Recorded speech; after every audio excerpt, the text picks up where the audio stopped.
ശ്രീ ഗുരുഭ്യോ നമ. തെങ്ങ് ചുവട്ടിൽ കുത്തിയിരിക്കുന്നു ദമയന്തി അമ്മ. മുന്നിൽ കത്തിത്തീർന്ന പലകളുടെ ചാരം. അത് വളമായി തെങ്ങിൻ ചുവട്ടിൽ ഇടാനുള്ളതാണ്. ദമയന്തി അമ്മ അതിലൂടെ 5 വിരലുകൾ അങ്ങോട്ടും ഇങ്ങോട്ടും മെല്ലെ തടവി ഓടിച്ചുകൊണ്ടേയിരുന്നു, എന്തോ തിരയുന്നത് പോലെ. അത് കണ്ട് സമീപം നിന്ന് കൊച്ചുമക്കളിൽ ഒരാൾ തിരക്കി, എന്താ ചെയ്യുന്നത്? ഉടുപ്പിൽ ചാരമാകില്ലേ? ആ അമ്മ ചോദിച്ചു, കണ്ടില്ലേ ഇതിലെ ആണികൾ? ഇതിൽ ആരെങ്കിലും ചവിട്ടിയാൽ എന്തായിരിക്കും സ്ഥിതി?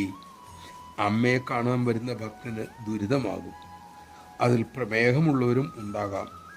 അവർക്ക് മുറിവ് ചിലപ്പം ഉണങ്ങില്ല. അതുകൊണ്ടാണ് ഞാനത് മാറ്റുന്നത്. മൂടുവാ, എന്നെ ഒന്ന് സഹായിക്കൂ. നമഃശിവായ. തസ്യൈ ജനന്യൈ നമ. ഇങ്ങനെയുള്ള ഒരു അമ്മയ്ക്കല്ലേ ലോകത്തിനായി ഒരമ്മയെ കൊടുക്കാൻ കഴിയൂ. അമ്മ ഇതേ കാര്യം എത്രയോ പ്രാവശ്യം നമുക്ക് മുന്നിൽ ആചരിച്ചു കാണിച്ചു തന്നു. നമ്മുടെ ചിന്ത, വാക്ക്, പ്രവൃത്തി ഇതുകൊണ്ടാർക്കും നോവാതിരിക്കട്ടെ. അതിനായി ശ്രദ്ധിക്കാൻ നമുക്ക് സാധിക്കട്ടെ.